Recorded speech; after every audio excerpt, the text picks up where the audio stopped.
Solo: A Star Wars Story is selling well with Blu-ray sales. And I do quotations because it's all relative. I would say it's selling well because it sold over 700,000 units.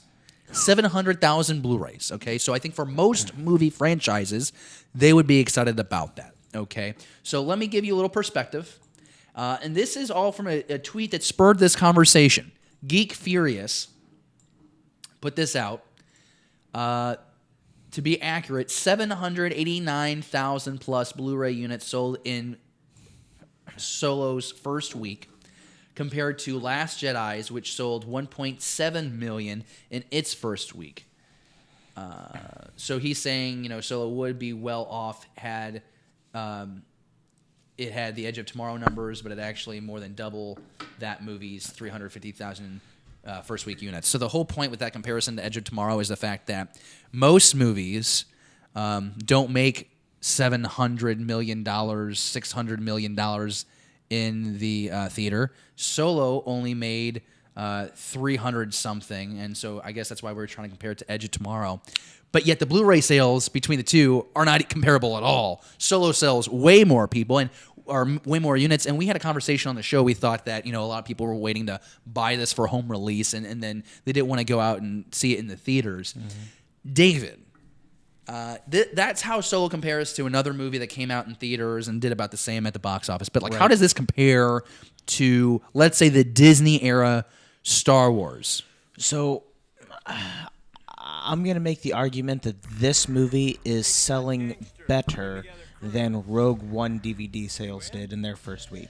So if you want to take, because I don't want to compare this to one of the canon movies, because it's really not. Or one of the saga films? So I want to compare saga films. Yeah. That's the word I'm looking for. So I want to compare this to Rogue One.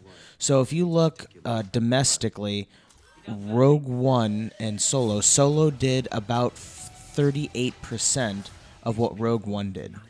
Internationally, Solo did about 40% of what Rogue One did, and in the DVD sales, the Blu-ray sales, they've done about 42% of what Rogue One did so far. So looking at that trend, this may be one of those movies that could be on its way to a Star Wars cult status, where it'll do better on DVD than it did in theaters, maybe as traction picks up, as people start to figure out that it's a pretty fun space romp. So I mean, at the end of the day, this movie still well surpassed its budget. This movie is still making Disney a whole heck of a lot of money. And I think we all agree that we both, we all three kind of enjoyed it, despite some flaws. But so I'd make the argument that this is doing better percentage-wise.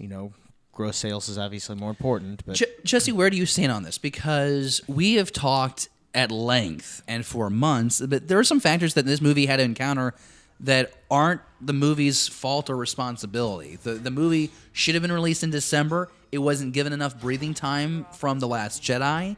It had director issues. You had to get Ron Howard in there, who reportedly shot anywhere from 75 to 90% of this movie. Do you think that this is still a success, these numbers, or do you think this is a bit of a flop? I mean, if you, in comparison, it depends on how you look at it. From a marketing standpoint, I think probably any professional, guy who deals with accounting or numbers is going to go, okay, compared to The Force Awakens, Last Jedi, Rogue One, this flopped. Mm-hmm. Okay.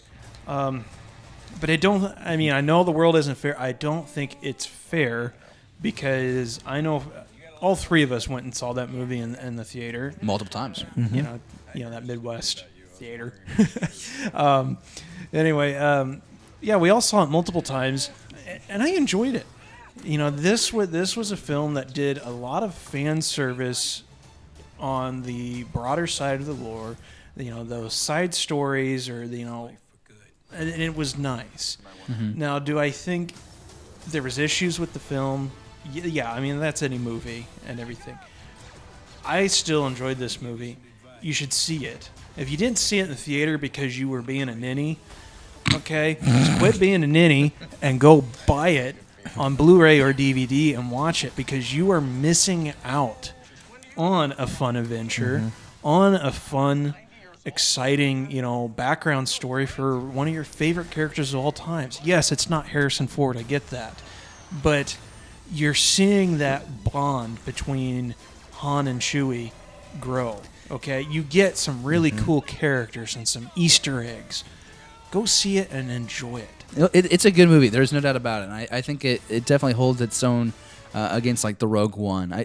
Rogue One to me, I think, is still significantly better. But I think as a Star Wars story, as a side story, it was really great. And before we wrap this up, David, real quick, do you still have the numbers? Can you just let me know Force Awakens? I'd be curious to know what the Blu-ray sales were on for The Force Awakens and The Last Jedi. Let me get back to that. I'd be fascinated to know, just because we talk about how Force Awakens made $2.2 billion at the box office, and I think I read somewhere that Force Awakens sold like 3, maybe 4 million units. Force Awakens sold 3.4 million Blu-rays for a total of 85 million in revenue. Rogue One was 1.8 million for 38 million revenue. Okay. Last Jedi was just behind that at 1.7 million at 40 million revenue. So they must have sold that one for more than they sold Rogue One, because they made more money off of Price point, maybe. Yeah. And then Solo sold 789 so far. Okay, cool. Thank you for that update. And also want to thank the good guys over at StarWarsNewsNet.com for helping break down a lot of those numbers. That's where we went before the show started. Again, they seem to be, if they're not breaking the news, they give some really cool background information, a lot of stuff. It's usually like as soon as you say I'm rolling show notes out or there's been stuff, that's the first place that I type in. Because they give a lot of really great background. Yeah, so it's very collective. want to make sure that we give those guys and gals some love. Are you surprised about the sales about Solo? Are you one of those people that waited until the movie came out on Blu-ray? Are you mad that they don't put this movie out on DVD anymore? Because I'm a little upset about I can't buy DVDs anymore. Have you noticed that? It's like all Blu-ray and 4K. Yeah. The DVD's dead. They're killing the DVD on me already. I feel like I need to start looking into buying a Blu-ray player. Do you know how many DVDs I have? A lot. Too many, apparently, now. Like, the moment I realize they're dead, I'm like, I got too many of these things. It happened with CDs. Like, I have too many of these things now. You need to buy a Blu-ray. Let us know down in the comments below. Are you going to buy a Blu-ray? Have you had the Blu-ray? Do you like the movie? I don't know. Just talk to us. We just want friends.